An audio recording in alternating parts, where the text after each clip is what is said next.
समंदर के सफर के दौरान एक करोड़पति अंग्रेज ताजिर का बच्चा जहाज की बालकनी से अचानक समंदर में गिर पड़ा।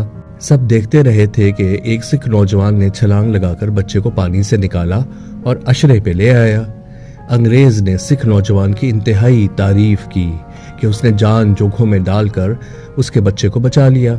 चुनाचा तकरीर करते हुए कहा कि जहाज लंगर अंदाज होते ही वो सिख नौजवान को उसकी बहादुरी के सिले में 2 मुरब्बा जमीन खरीद करने की रकम और 2 लाख रुपए नकद अदा करेगा। जहाज के दीगर मुसाफिरों ने सिख जवान से कहा, आप भी अपने ख्यालात का इजहार करें और साहब बहादुर के हुस्न सलूक और फयाजी का शुक्रिया अदा करें।